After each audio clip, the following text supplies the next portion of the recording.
So now turn to part 3 of Aristotle's Habit and Virtue, looking at his theory of moral education. So we'll be looking at how to put it into practice, what works, what doesn't, and who should be the moral educator. So his approach to ethics, as he repeats repeatedly, is that the goal of this ethical education, this moral education, is not merely theoretical knowledge, but putting knowledge into practice. So merely knowing about goodness, although that would be a good thing, is not enough. That we must aim at possessing goodness and adopt any means to become good. Presumably, though, not evil means. So what are methods that would work and wouldn't work? He begins by looking at discourses on morality. This would be talking about morality. Good example would be what I'm doing now, except, of course, I'm not trying to make people good or get them to adopt a particular view. I'm just talking about morality. And other examples would be the public service announcements, PSAs that aim at getting people to behave in ways that conform to, certain values. The infamous anti-drug, Nancy Reagan Just Say No campaign, the This Is Your Brain on Drugs campaign, whatever the latest campaign against drugs might be, anti-smoking campaigns, etc. So do these work? Well, Aristotle thinks that talking about morality, can encourage people who are liberal-minded. He doesn't mean liberal in the modern sense of like libs, versus conservatives, etc. Doesn't mean that. He also thinks that if someone already has a generous and idealistic character, this might help them become susceptible to virtue. So if someone's sort of open to, virtue, then they could be, encouraged. This would not be, useless, but it could have some positive impact. However, he's looking at a very practical problem of not how do you sort of like motivate people who are generous and idealistic in character, open-minded, etc. How do you get the many, the masses, to become better? And he takes the view that this will not work on what he calls the masses, or other philosophers call the many. Now, the various, PSA campaigns probably could have taken a good lesson from Aristotle, because ones like the Just Say No campaign, in support of Aristotle, saying they don't work particularly well. The Just Say No campaign, of course, didn't work, and there are those who claim there's some evidence that it actually perhaps slightly encouraged drug use. So simply talking at people has been shown to be not terribly effective. Of course, how one does it can also play a role. So why, at least according to Aristotle, do these discourses fail on the masses, the many? Well, he takes a rather elitist view of them, of the many, the masses. And so his approach is this. He claims that the many, the most people, the philosophers, etc., they tend to be ruled by fear rather than shame. And so they avoid evil not because they fear disgrace, but because they fear punishment. Now, just because Aristotle said it and he's famous and dead doesn't mean that he's right. So that would be a factual question. Is it true as a matter of psychological fact that most people are ruled primarily by fear rather than shame, and that if they do avoid evil, is it because that they don't want to be disgraced, or is it because, as Aristotle says, fear of punishments? In this regard, Aristotle would seem to agree with our good dead friend Thomas Hobbes. Hobbes takes a view that people behave out of fear. Also, when you look at the Reign of Gyges, Glaucon makes the claim that people primarily behave because of fear of punishments. So that would be consistent with both Hobbes and Glaucon. So he continues to say kind of mean things about the many. The many, according to him, live under the sway of their feeling, and because of this, they pursue the pleasures they like and the means of obtaining these pleasures. And they, of course, avoid the pains opposite of their pleasures. So why would this be bad? Because presumably, most people pursue pleasures and most people avoid pains. But his view is that the many have no conception over what is fine. In this case, it's not like fine, like people often, would say when they say something's fine, they mean it's definitely not fine. He means fine in the good sense. Like if you talk about, one talks about like food, like a fine wine, or, like fine gold or finely tuned, having good positive qualities. And so he claims that the many have no conception of these fine things and what is truly pleasurable because they've never tasted it. And so a very negative view of the many. He claims that in the case of the many, you're not going to be able to talk them into goodness because, and he does make a claim that does seem to be true. If you try to dislodge by logical argument, habits that are long embedded, that is very difficult, if not impossible. Aristotle also wrote about, outside the context of ethics, wrote about persuasion and logic, and he noted that logic is the least persuasive technique. The other approaches, appeals to emotion, etc., much more effective. And so he's probably laying aside his dismissal of the many and looking down on them.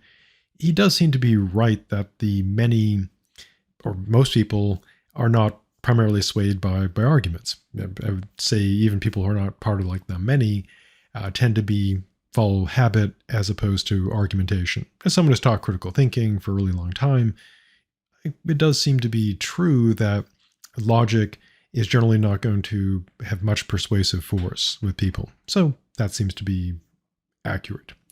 So if discourse doesn't work, what should we do? Well, he gives kind of the, true but not terribly useful advice that we should be content if all the means that could be used to make us good allows us to make at least some progress, which not super helpful, but that's what he claims. So discourses are out primarily for the reasons that, first, from his standpoint, looking down at the many, they lack the quality to be swayed by logic and reason, and hence trying to engage them in philosophical discourse is not going to work. And in general, he seems to be right about the effectiveness of logic at getting people to change their behavior. Generally, that is not terribly effective. So he proceeds to try to find things that perhaps might work. So he thinks that part of the process is that you just can't automatically just make people good. You've got to make their character receptive. You've got to, prepare them for goodness. He does consider that there are options people have presented, that people become good by nature, they become good by habit, or they become good by instruction. And so he considers each of these. The first one, we saw that earlier in terms of the question, are people naturally good? Aristotle seems to take the view that people are naturally neutral. They can become good, but they're not born good or born bad, although they will have inclinations. And he also notes that the bounty of nature is beyond our control. So that's not going to be very useful for moral education, because currently we can't control that. So if people are just born, if they become good by nature, then moral education is just, well, hopefully, more people will be born good than bad. Now, of course, if we look at advances in technology, perhaps there'd be ways to genetically modify people, etc., to change this. But in Aristotle's time, and probably in our time, we get what we get for the most part. And he looks at it in terms of, if it's by nature, then that's all done by divine dispensation, and people are just happen to be fortunate. Basically, it's up to the gods. So simply being, occurring by luck in nature or the will of the gods, he thinks wouldn't help us for moral educating people because that's not under our control.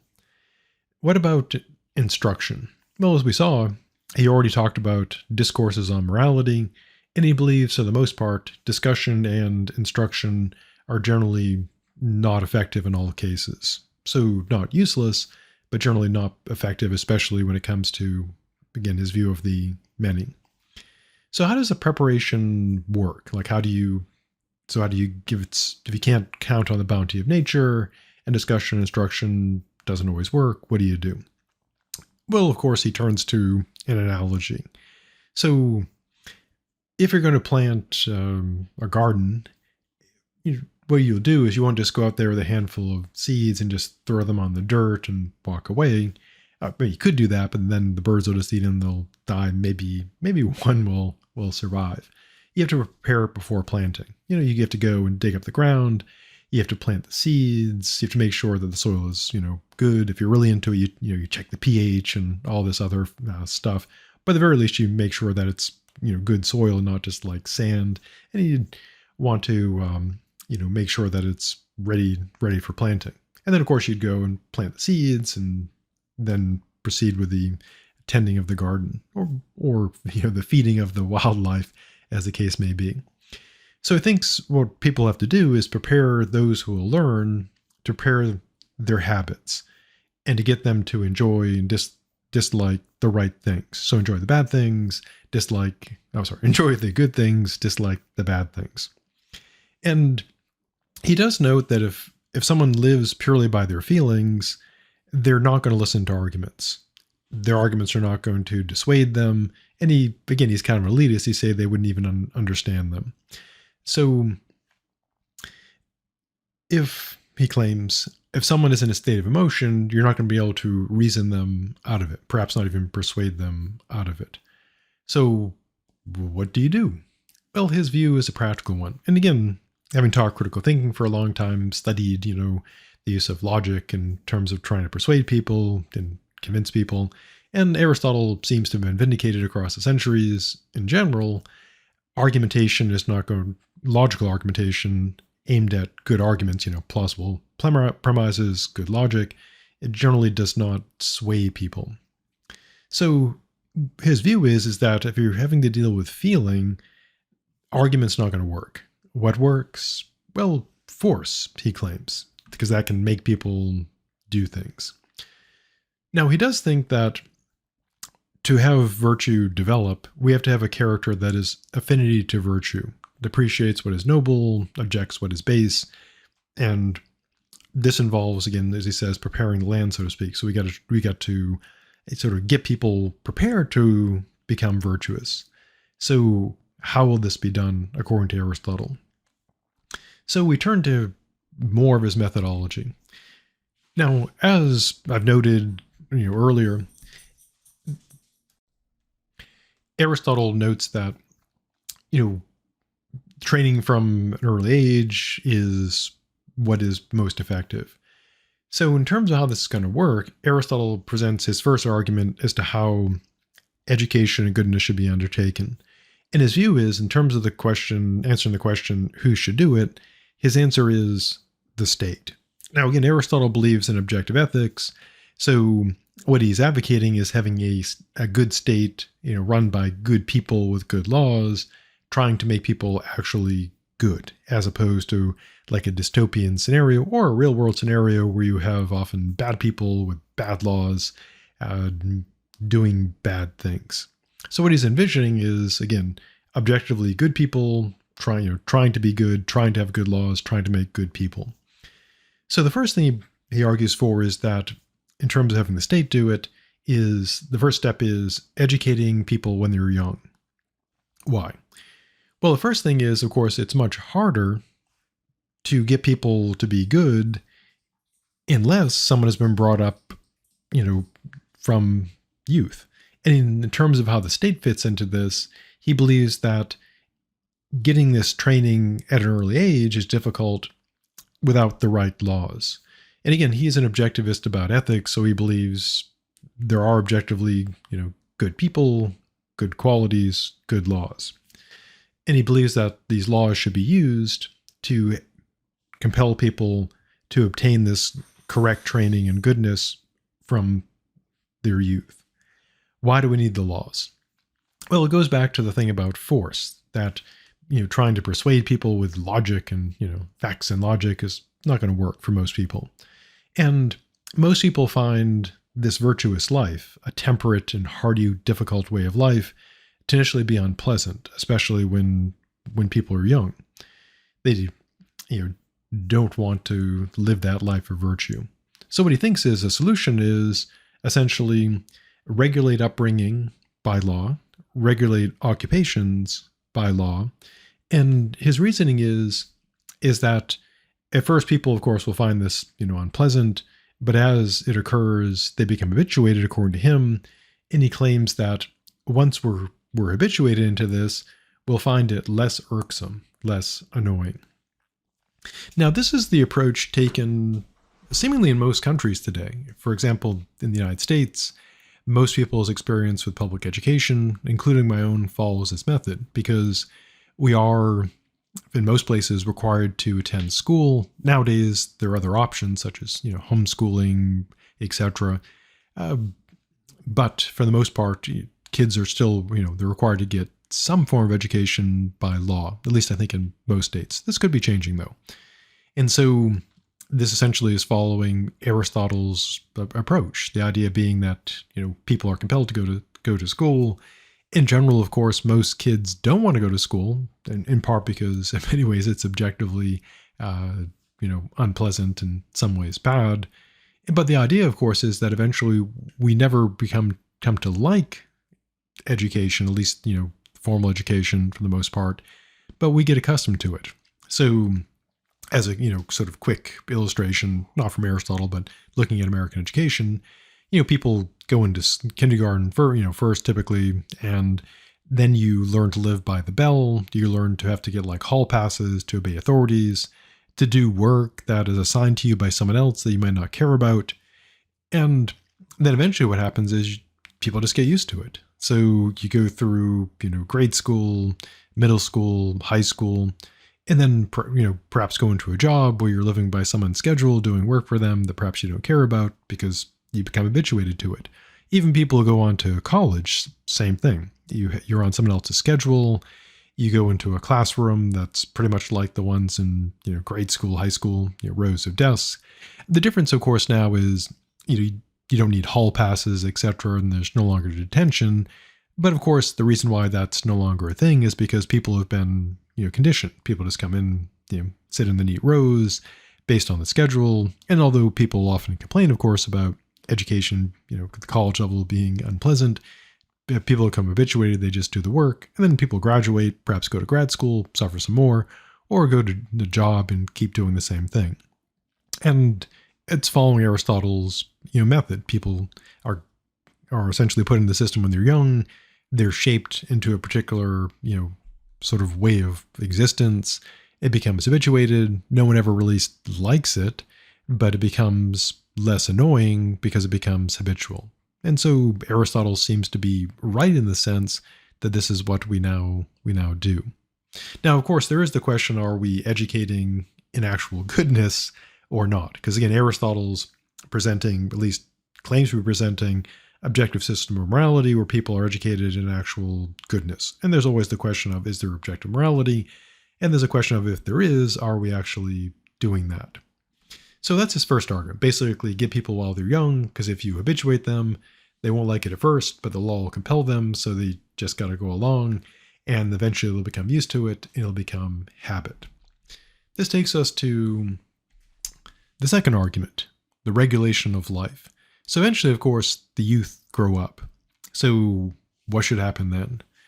Aristotle thinks that it's not enough to be brought up with what he calls the right upbringing and supervision, because if someone's, just brought up that way, they could presumably easily backslide. So he thinks that even when people are grown up, they need to keep observing that regimen, keep accustoming themselves to it, even after they're grown up, to keep them habituated. And so Aristotle thinks that the state needs to have laws that regulate not only, youth, but all activities and cover all of life. Why? Well, for the obvious reason that he thinks that, going back to his earlier points about why discourse doesn't work and force does, is that he thinks that most people are far more likely to submit to compulsion and punishment than to arguments and fine ideals. So, good question is, is he right about this in terms of it working? And the answer seems to be, well, it's what we do in the United States and most countries do. It's not like we graduate, say, high school, and it's like, great job, kids, you're adults now. No more laws, no more regulation. The laws only apply when you're 18 and younger. And obviously that's not the case. The laws, for most of us, the laws apply to us our entire life. And of course, the way law operates in most countries, but pretty much all countries, they don't really rest on arguments and fine ideals, but compulsion and force. A bit silly illustration of this is the fact that police are not armed with, doctrines of moral philosophy. They don't stop and say, consider a good citizen, the words of Immanuel Kant, and, embrace, or the words of Aristotle, and embrace goodness. The police are equipped with guns and tasers. And when people, break the laws, we don't, engage in moral education with them to make them better people. We send them to prisons that hurt them and seem to make them worse people. And so, Aristotle probably wouldn't like that because it's about people being good, but through force. So we do have Aristotle's system in terms of the methodology. People trained from youth, the laws continue to exist, and laws are enforced not with reason, but with compulsion and punishment. So it does seem that Aristotle's approach has been adopted. Whether it's correct and good or not, another matter. And again, there's also the question of Aristotle believes in objective morality. So what sort of laws should we have given that view? Because you could have systems that follow his method, but apply that are not making people good. They're just doing something else, like getting people to conform to a system of power. Aristotle also notes that there are those who think that what the laws should do is encourage people to goodness and appeal to their finer feelings in the hopes that, people will respond, which is kind of often, in American politics presented as kind of like the liberal approach or the left-wing approach. The idea that we should try to people should be nice and people will respond to it. But of course, there are people who think that even if we, should appeal to people's finer ideals in the hopes they'll respond, that we should back these up with penalties on those who disobey, and through, as Aristotle says, through deficiency of character. He even advocates deporting the incorrigible, basically people who can't be, who just can't be reached, I suppose. Now, he does consider that good people will listen to reason, that there are some people who, if there are good laws, they would recognize the goodness of the laws if they were good and if they're good people, and they would go along with that. They would say, okay, for example, not going to kill people. These laws are reasonable, so no murdering. He thinks, though, that bad people, whose object is pleasure, he advocates a pretty brutal means of controlling them. He says they must be controlled by pain, like a beast of burden, and these pains should be most contrary to their favored pleasures. So he does note, we should have good laws that encourage people, and good people will will respond to them. But of course, these have to be backed up by punishments for the people who are bad. Now, once more, Aristotle is advocating, objective morality. He thinks there is actual goodness. The state should, make people good objectively. And the mere fact that, say, people use the same methodology to do terrible things doesn't show that Aristotle is wrong. It's just that this methodology of, in controlling people with fear and punishment seems to work in certain ways. So those are his first two arguments. Next, he turns to a third argument, which is this. So he's argued, sort of recapping his previous arguments. He believes that to be good, you have to be brought up the right way, trained in the right habits, and this must be, compelled by law and force. And then once someone grows up, they have to spend the rest of their life in reputable occupations, doing no wrong, either with or against one's will. Essentially, people have to be, controlled throughout life. So his third argument expands on why this should be the state. The thing so far has been essentially, referencing to laws and force, But here is where he lays out why the state should do this. Now, he thinks that the way people would become good or remain good would be by being guided. There need to be a system that has effective force. Now, again, he believes in objective morality, so he thinks this should be like a good system enforcing actual morality. So in the case of individuals, he thinks, like the orders of an individual don't have much in the way of forceful, compulsive power, unless, of course, that person is like a king, or today like a president, or police or something. And he's he's right about that for obvious reasons. For example, if people were doing bad stuff and you said to them, "Good citizens, stop doing bad things, or I shall continue to speak about morality to you," most likely they would not listen. Now, of course, if you have someone who's a police officer who pulls out a gun on people would tend to start listening. Now, so the first thing is that the law has compulsive power. So that's one practical reason. The second reason he gives is this. So it's not just purely for him a matter of just like the state can hurt you, which is the prime thing, but he also thinks that law is a pronouncement of a kind of practical wisdom or intelligence, and this has a power of compulsion. This, of course, would require, again, Aristotle thinks morality is objective, you should have good laws, etc.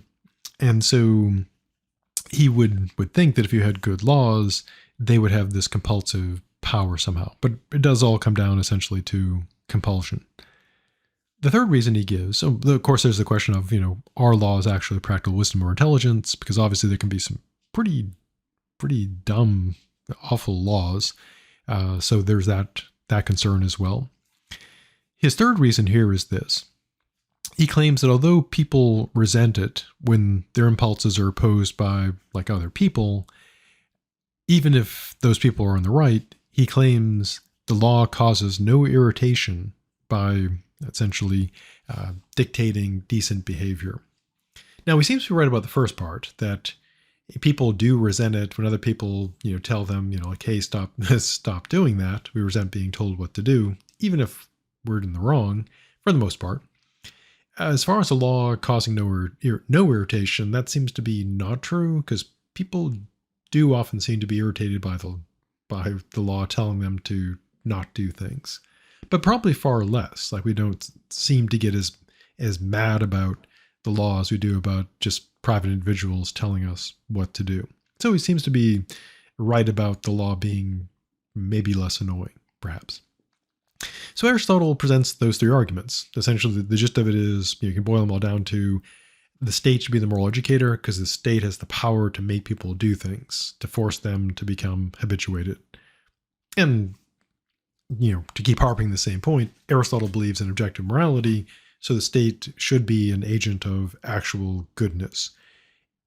States, of course, can be bad, and you may have doubts about objective goodness as well. So that would affect how one might see these arguments. So what if the state is not doing its job for whatever reason? It's not up to it, it's a bad state.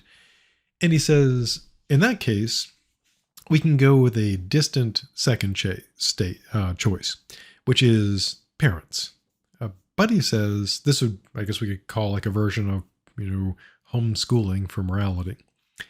And he thinks that this calls on or requires knowledge of, ethics, which, raises the question, is he right? Well, it seems reasonable. He doesn't draw an analogy to this, but you can think of an analogy to if the state is not providing a good education, which people have been, arguing for various reasons, then this would be like homeschooling, people present a solution, homeschooling. And so Aristotle notes that, if the state is not doing its job, the parents are the next logical choice. But he emphasizes how, in order for them to do that, they've got to know what they're doing, which one could say might seem reasonable. So looking at by analogy to homeschooling and other subjects, if a parent is going to teach their kid like mathematics, they would seem to need to know mathematics. If they're going to teach their kid like history, they would seem they need to know history. So again, assuming their goal is to actually teach, correct or, accurate things. But he thinks Aristotle believes that the best solution is public supervision. So he's an advocate of, essentially public moral education. So he advocates this, public education system for morality. But again, if the state fails in this for whatever reason, it is unable to educate people in goodness, it's a bad state, it doesn't have the resources, and he thinks that in this case, everyone has the right to help, their children, their friends on their way to goodness. And they should have, in those cases, they should have the power or at least the choice of doing this. So one could see Aristotle here advocating a form of, homeschooling if the state fails in its task. And this could be, of course, be debated, but it does seem to have a certain degree of reasonability. That is to say, if we think people need to be moral educated, and if we think the state is the best choice, but then the state is failing, then it would make sense, well, if we got to have moral education, the state's not doing its job, then it would seem to make sense for the parents or anybody to be able to do this. Now, Aristotle, of course, doesn't think that anybody could do it. But if anyone can do it, it is someone with knowledge. And he draws another analogy. In the case of things like, medicine or other professions, in order for someone to engage in those professions, perhaps like teach people how to, be doctors or carpenters or engage in medicine or carpentry, they would acquire knowledge.